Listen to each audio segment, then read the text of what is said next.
Oh, love that Bible reading. Sorry, I'm a bit distracted. I got my morning cuddle. I haven't seen Esther this morning, so she came in and I got a cuddle, and then she wanted to sit in my lap. So it was just really cute. So I'm like caught up in that moment still. So it might give me a second to get my bearings. And I forgot my clicker. I need my clicker. Look at that, Esther. You made me forget things. So silly. Oh gosh. All right. I hope you guys are having a great morning. I'm really excited to continue our series on self-worth, and it's Know Your Worth in the Eyes of Christ. And I hope you had a good week. I hope you had some time to reflect on the message last week, which was about our divine fingerprint. And I would really encourage you to watch our midweek devotional that we did, because we look at an idea in Judaism called the divine spark, which is pretty much the divine fingerprint idea, but just a different perspective, I guess, or a different name pretty much. But we go into that a little bit. And the reason it's important to point that out is the disciples and the apostles would have had a deep understanding of this idea of a divine spark placed deep within. It might be covered with mud and filth, and only God can clean it. They would all acknowledge there's this divine spark within. And knowing this really helps us when we read the epistles and the gospels. And it gives us a better understanding of the cultural context surrounding this ancient text. So the idea I shared with you guys last Sunday is not a new idea, but an ancient idea we have lost an understanding of due to our cultural differences and a massive time gap, because, there's been a little bit of time that's gone on since the Bible was written, and us now, just a little bit of time. So there's been some of that's happened. And I really wanted to just point that out because I think it's important to realize that there is history for some of the things that I'm sharing. That idea of a divine spark within all humanity. That's an ancient teaching. That's something at the heart of Christianity that we've kind of lost connections with. And today, we're going to talk about putting ourselves first. So we are the best us for others. Because pretty simply, you can't burn a candle at both ends. Eventually the candles, what's going to happen? You can't keep doing that. So we have to put ourselves first. And the story we're going to look at today was read in our Bible reading, and it comes from Mark chapter 1. And I'm really excited to dive into this story and kind of zoom in a little bit more and go a bit slower and unpack some things. But before we get into it, I want to just share a little bit of context around Mark. I'm really big on context. I think it's important. It opens up our eyes when we read Scripture.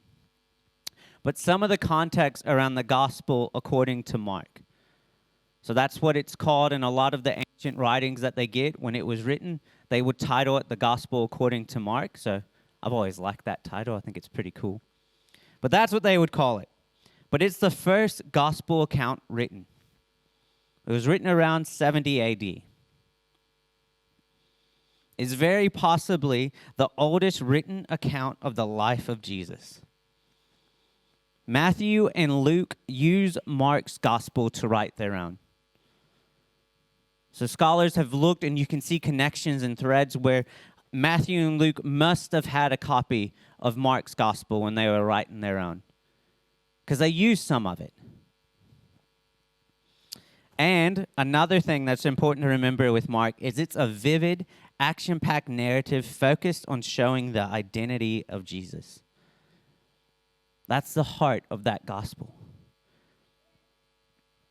And this context is really important, and it really helps the text come to life more for us. And I wanted to just share a little bit of it because I love the Gospel Mark. It's probably my favorite gospel to read, just because it's punchy. I used to be a fighter and do MMA stuff. I like punchy things. I like things that come at me.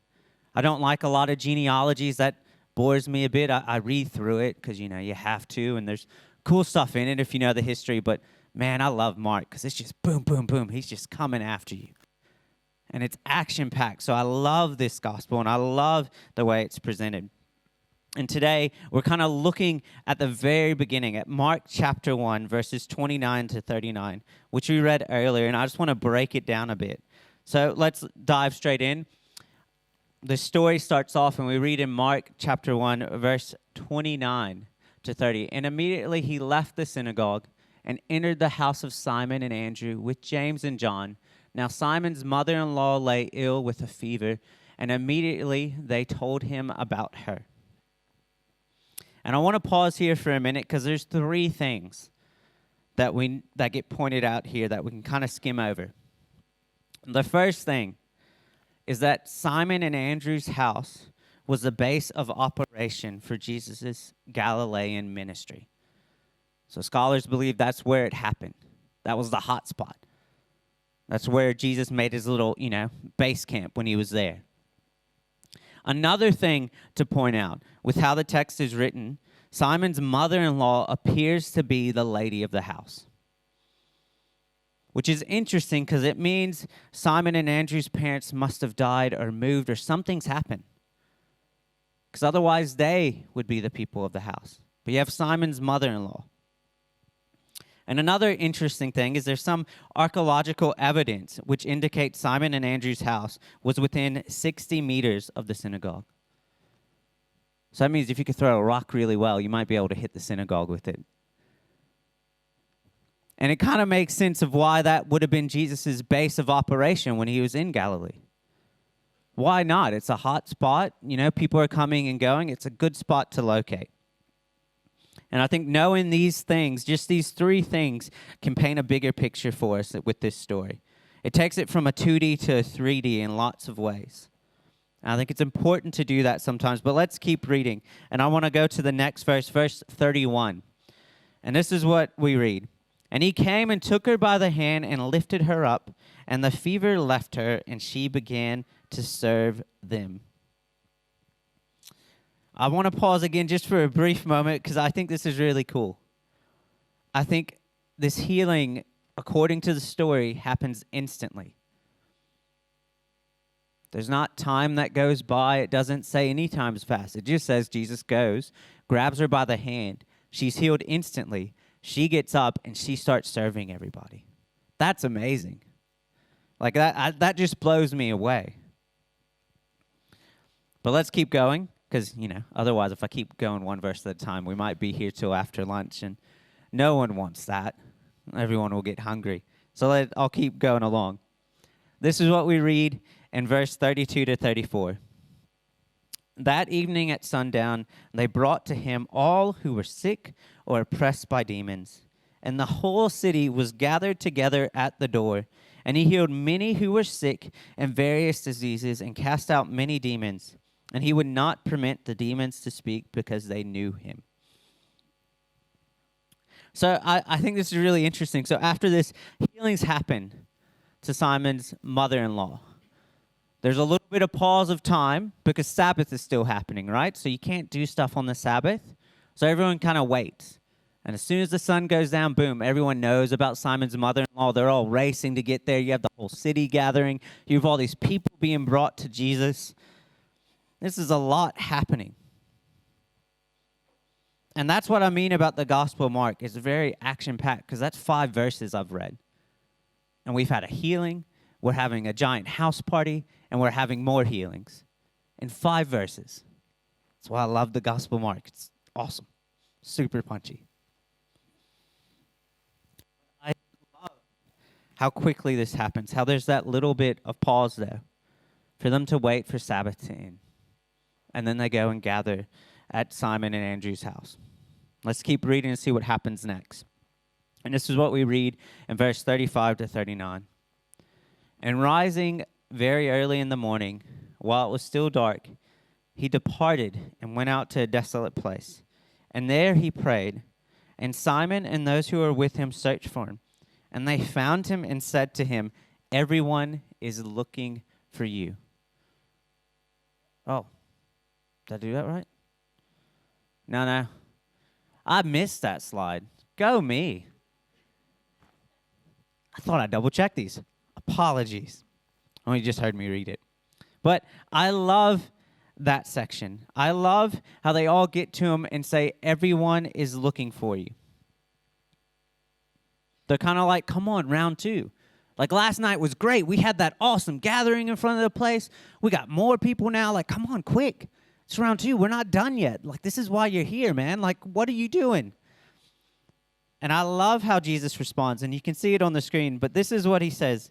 He goes, and he said to them, let us go to the next towns, that I may preach there also, for that is why I came out. And he went throughout all Galilee, preaching in their synagogues and casting out demons. I love how Jesus doesn't even acknowledge their question. He doesn't say, good point, but we can't know. He's just like, nah, let's go to the next town. Doesn't give them a breath, doesn't even acknowledge the question they're asking. He's secure in his self-worth, and he knows what he's here to do. And it's pretty clear because Mark shows us in the next verses how he went throughout Galilee, preaching and casting out demons in other synagogues. So it's showing us that Jesus did what he said. He knew why he was there. He was secure in his self-worth, even with everyone looking for him. He still goes. And I love this story because there is an amazing miracle, and there's lots of things we can break down within it. But one thing I want to look at today is how this story shows us the importance of putting ourselves first in 3 ways. The first is 3 a.m. to 6 a.m. Put your hand up if you're normally up in that time. Oh, we got 1. We got 2. Do we got 3? Oh, we got 3, 4, maybe. Oh, we got 5. Okay, well, most of us aren't up in that time, right? That's when we sleep. Scholars believe that's the time when it says that Jesus rose very early in the morning after a long night. He woke up in between 3 a.m. to 6 a.m. to sneak out. That's commitment. Jesus seems to be aware of what he needs, and he makes time for it.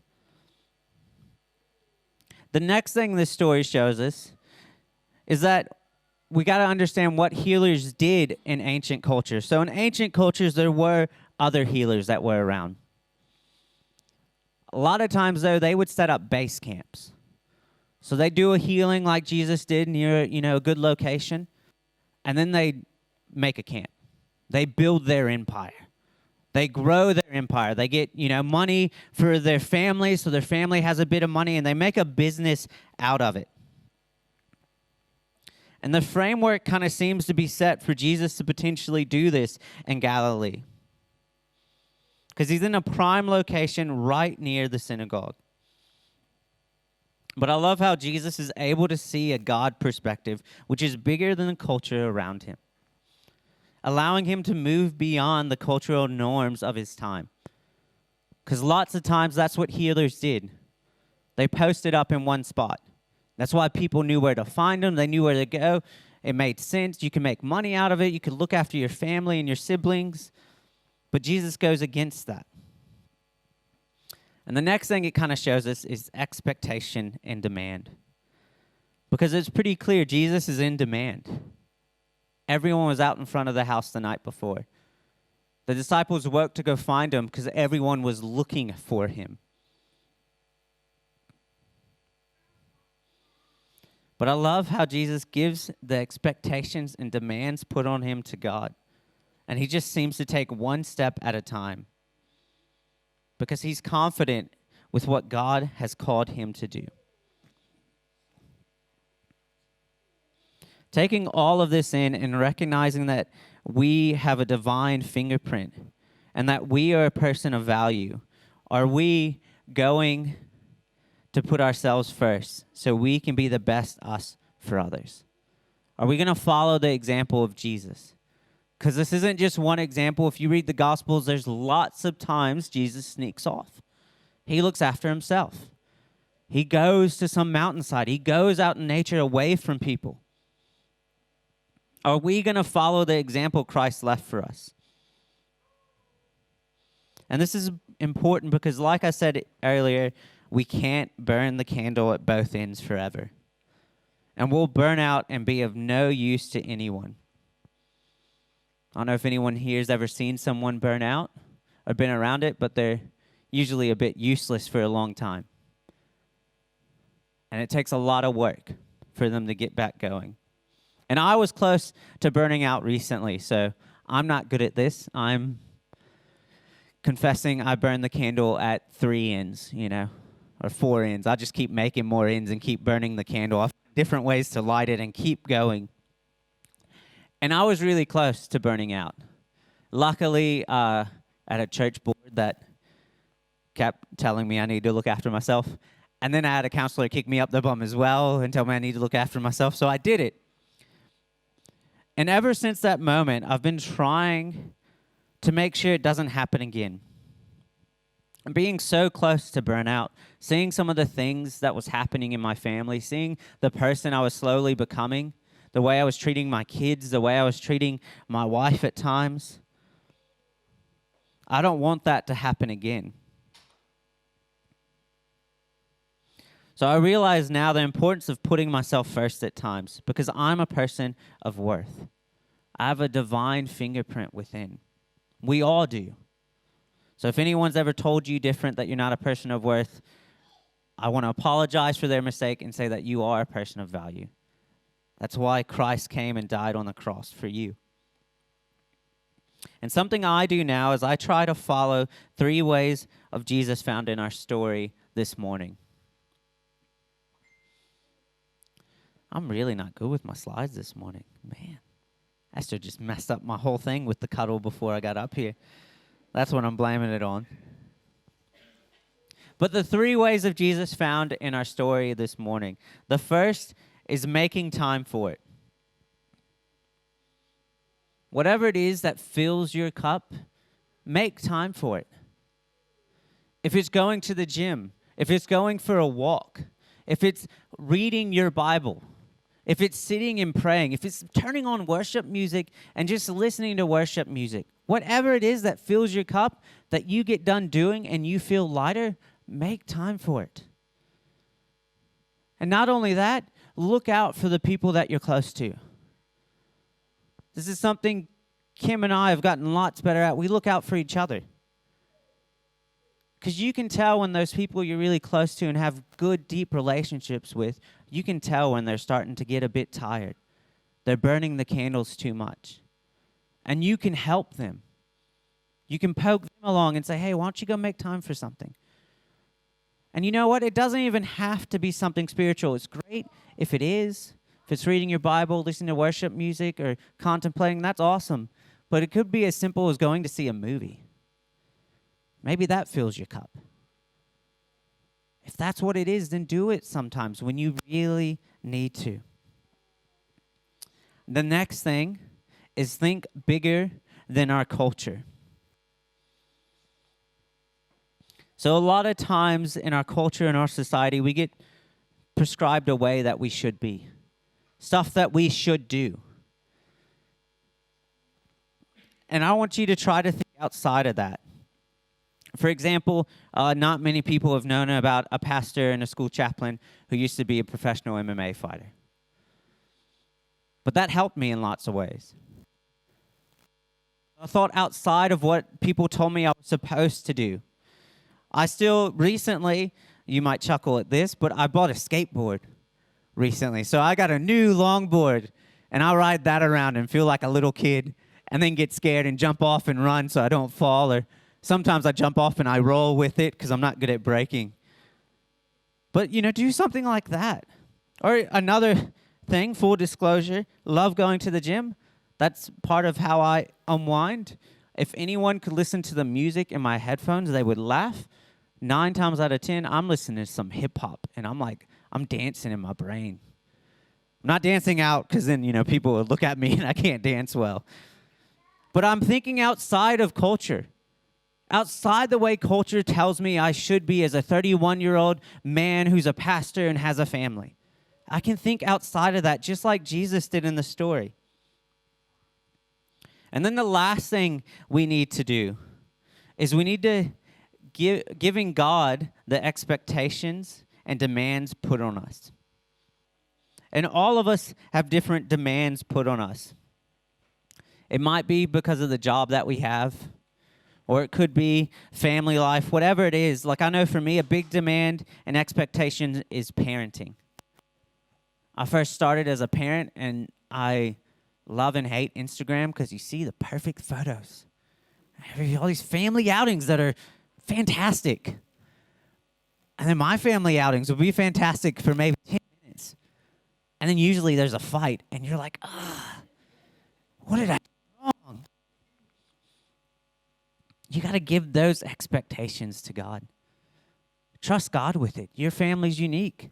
Let it be the way it is. Do what you can. Another expectation that's kind of got put on me was money. We all struggle with money. Money's a big thing in life, right?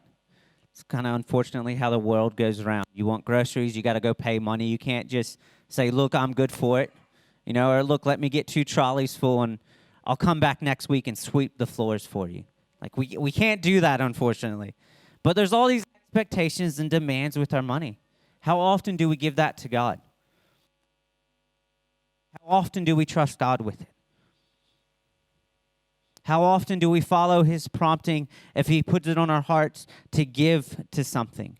If it's a church or a ministry or, compassion, whatever it is, how often do we follow those promptings, giving those over to God? And how often do we let go of the idea of being at a certain place with our money? I have a brother who love him to death. He is awesome. But he told me once, apparently finance-wise, to be good with your money, you got to have 3 months of your salary in savings. I know, that shocks me. That's never going to happen. I even told my brother that if I do that, I must be dead because I don't think that's going to happen. But like giving those expectations, letting those kind of things go. And better yet, with your job, I don't know what your job is, but I know mine's a pastor, which I still struggle to tell people what I do. It's always fun when people ask me, what does a pastor do? And I can give them any kind of answers, especially, before this place was finished. I would have spent days just jackhammering and putting a hole in the concrete for Steve to fill up later. But there's all these expectations. Give those to God.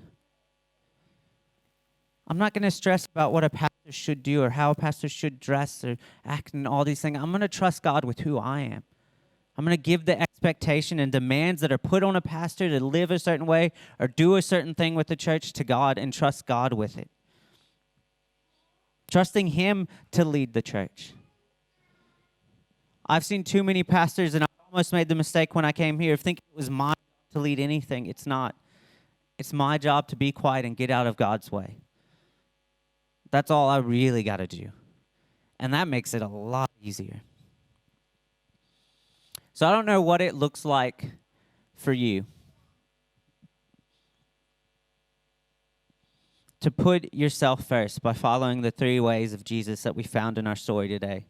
It could be making time for a walk, pausing just for that moment in a busy morning. I know for me, I love taking showers in the morning. I think Kim doesn't like it because I seem to take them every morning. But I'm letting go of my secret now. Kim's going to, sometimes I do it because it's just quiet, Nothing, you can't bug me in the shower, Esther. Esther can't come in. I have the water. I just sit under the water. I don't hear anything. Maybe it's grabbing a moment like that.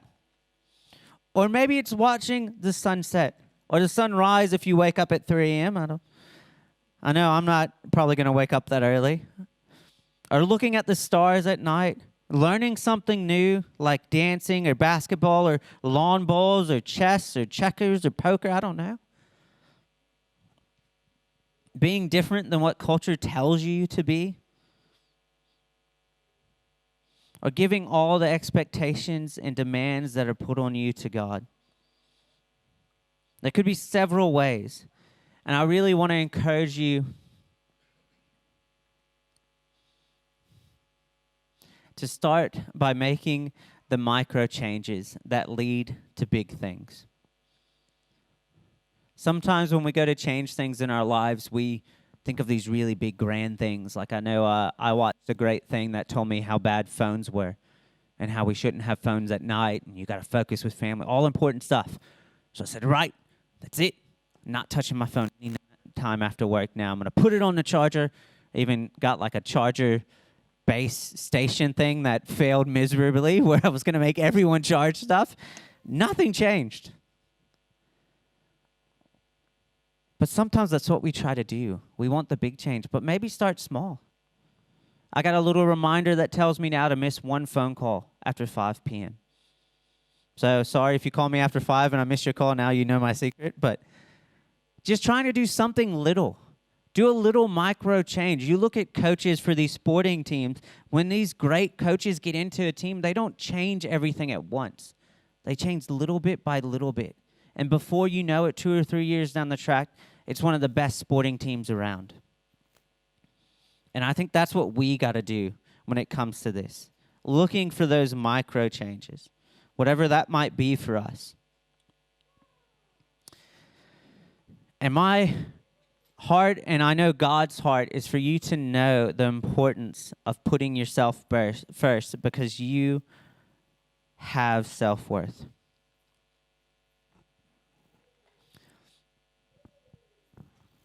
And it doesn't mean you always put yourself first. That's why it's good to make time.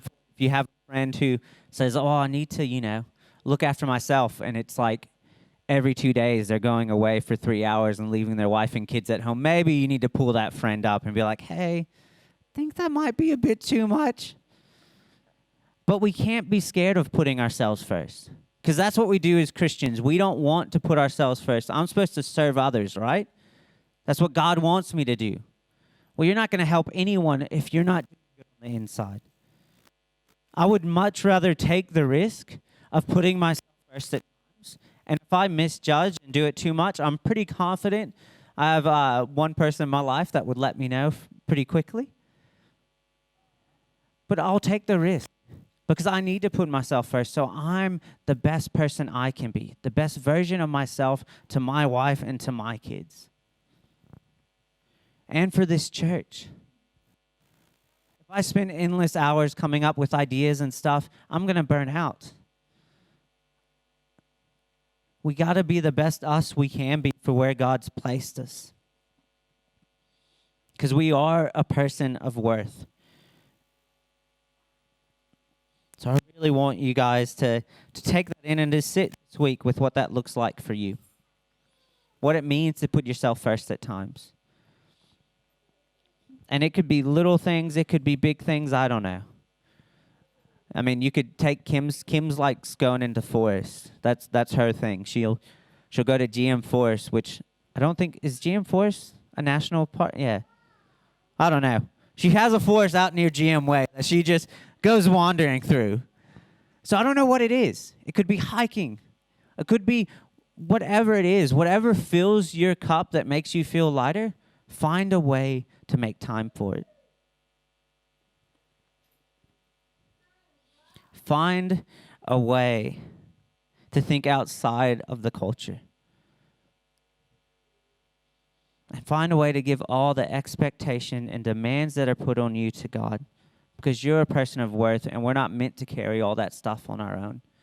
Jesus says pretty clearly that his yoke is easy. In order for us to receive that, we have to give stuff to God. We have to put ourselves first at times.